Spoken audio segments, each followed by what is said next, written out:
Alright guys, so today's mission was to kind of start on assembly, but before you really do assembly, what you need to do is install at least one piston and degree the cam. You have less drag, you have to bump the wrench a lot less. It's just quicker, nicer, and easier. So I installed my number one piston. I have a homemade extended lifter with a couple of welded bolts that works out good. Might be questionable, but we get good numbers out of what we're using here. So obviously we installed our timing chain. I went straight up, which is dot to dot. But this is why. When you install a cam and somebody asks you, is it straight up? Do you know if it's straight up? Straight up meaning like your intake center line is on point. Your opening and closing events are all there. So I could show you guys exactly how I did it, but it's really easy. So you have to take into consideration the shape of the camshaft lobe. So actually I could grab a camshaft and show you guys, but essentially what you're looking to do is you have to envision the cam lobe.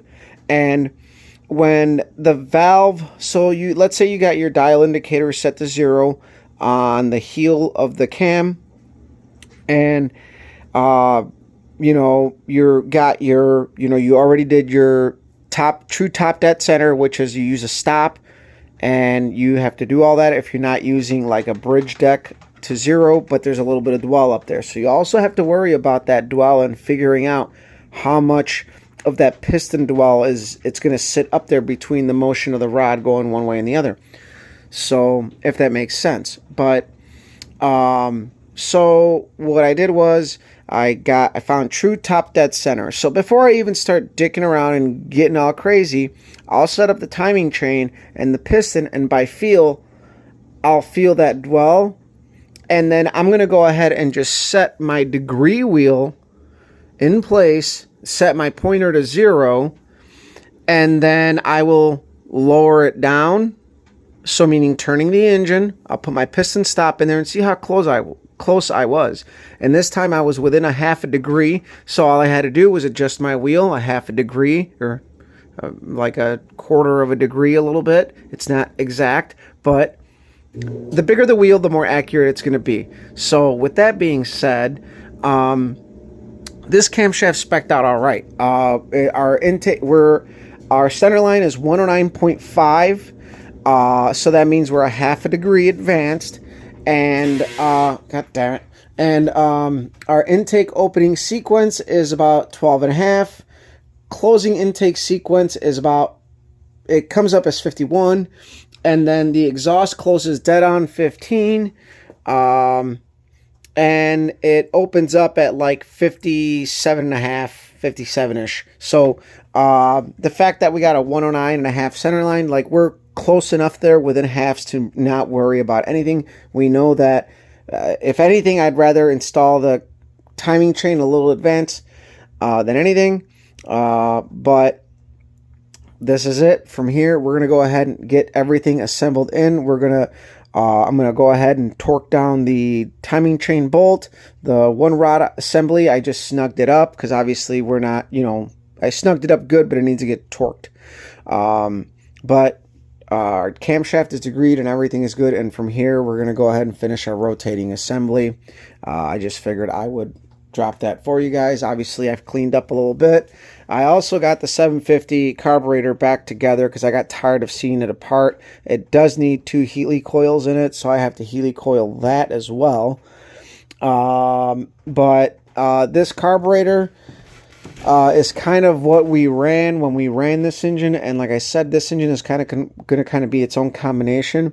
And I have one of the original bass tunes that we had on here that worked good, but obviously fouling out the number 5 plug was giving us issues, and I thought we kept having like lean conditions and stuff, and that just was not the case. So what I'm going, and I know that it works good because we had this engine at the track and the car ran a 12-volt with this carb. It ran a little bit slower, but I also had a lot of jet in this 750 as compared to like the 850, which I had 79, 89 jet combo in this, whereas The 850 that's in the car right now is an 80-90 jet combo.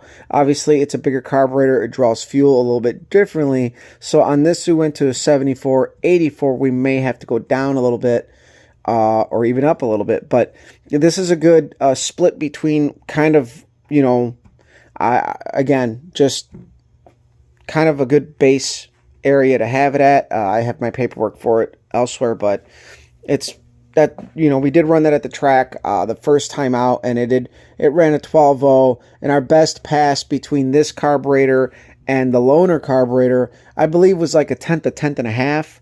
I'll have to look up the time slips, but we did run like a 12.0 with this carb.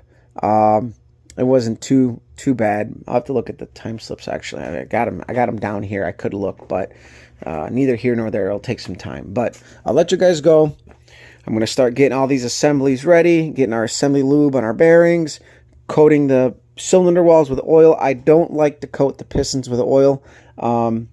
Just a preference of mine. I like to coat the cylinder walls with oil. I usually like to use transmission fluid, but I didn't have anything, so we're going to use this 016 that's left over from my wife's oil change, because I ordered a quart too much for it, so I'll use it for this, and we'll get it together. Hopefully it won't run into any more issues. And I did figure out this mystery. At some point when it was in the car, I must have been doing something and had my piston stop, and I didn't realize that my piston stop, the rubber tip on it, was worn out. So that's actually from the piston stop. That is not from something falling in the engine. Figured out that mystery. So we'll let you guys go. We'll see you around.